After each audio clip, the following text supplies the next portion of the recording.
Hello everyone, Silverstruck here. Welcome to the Silverstruck channel.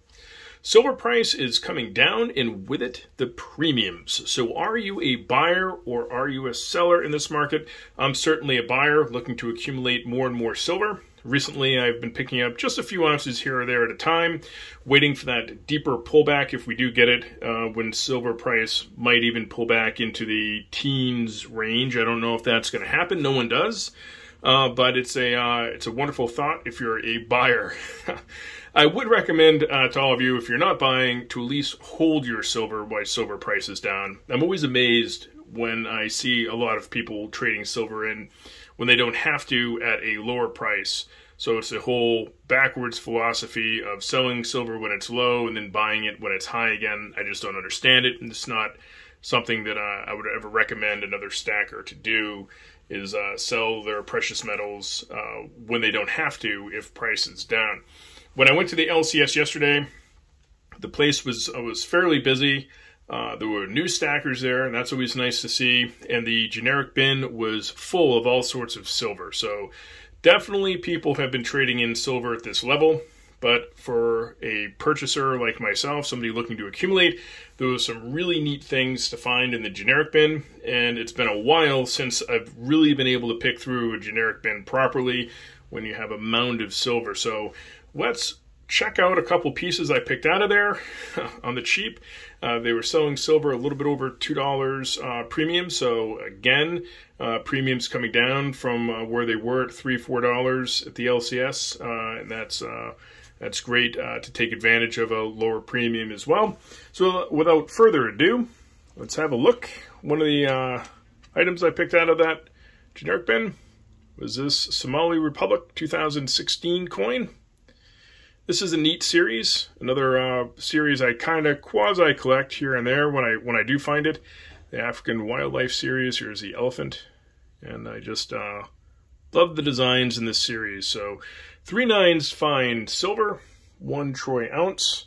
Another really cool round actually that stuck out to me is this one right over here.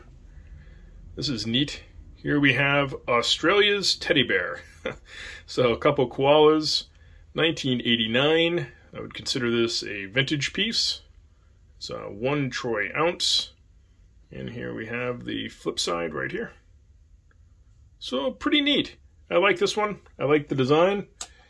And then I was very happy, thrilled in fact, to find these. And had my eyes on the silver bar version of this. Silver and Gold Stack Attack has one of these that I'm always looking at on his channel in a 10-ounce bar. But here we have a 1-ounce round of SS Garasopia Shipwreck Silver. So this is silver that's been reclaimed from the Garasopia and put into a modern silver round. So they had 2 ounces. When I saw these in there, I was picking through, hoping to find, 10 of these or something like that. But they only had a couple at the LCS. So that's definitely something that I was interested in snagging.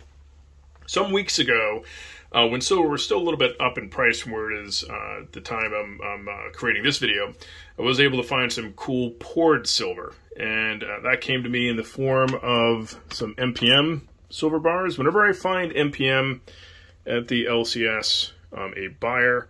So here we have a 5-ounce bar. I already have a few of these in the stack. But like I said, I can't not pick these up when I find them at the LCS. And the reason for that is, if you go to MPM's website, Monarch Precious Metals website, they have a decent website. All of this stuff sells at pretty high premiums.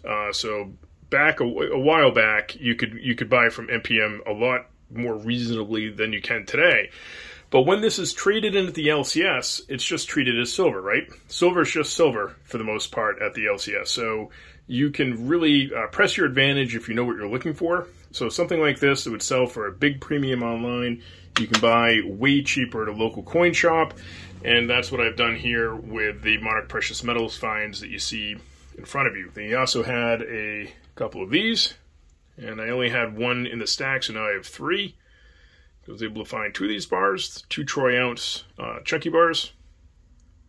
Poured silver is just, it's one of my favorites. Love poured silver. And wasn't sure if I had shown these in a past video.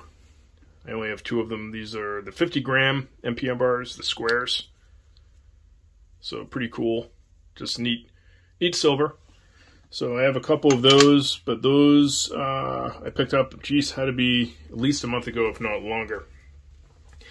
As you can see on the table here, I have an assortment of all sorts of different types of silver, and they hold different values.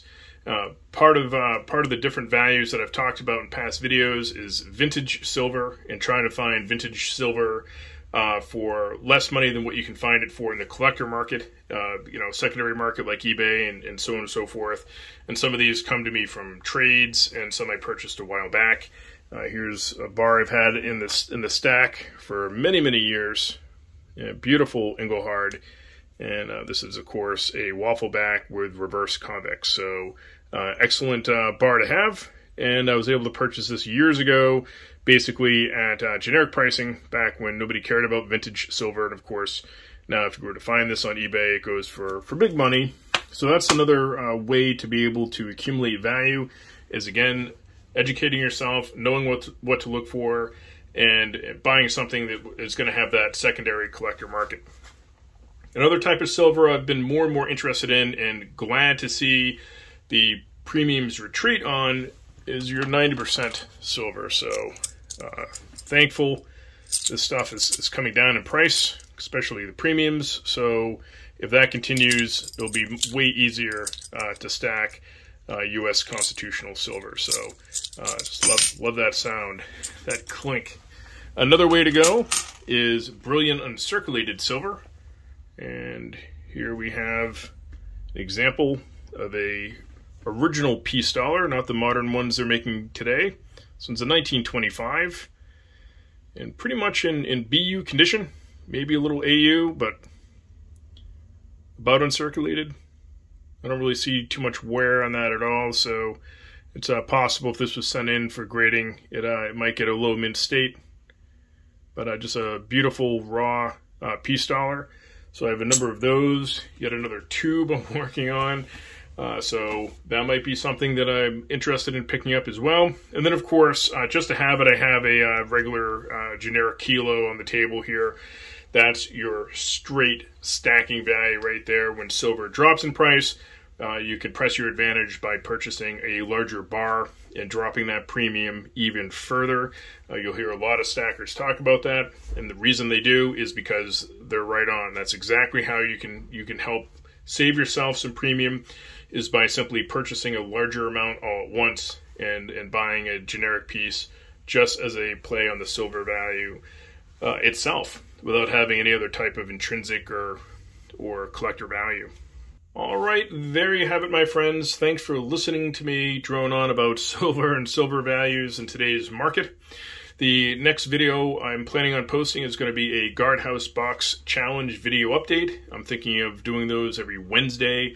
A lot of you have joined that challenge, so it will be a lot of fun sharing with you all these 1-ounce bars and stacking in that manner. So don't forget to leave me a comment in the comment section, and as always, thank you so much for watching.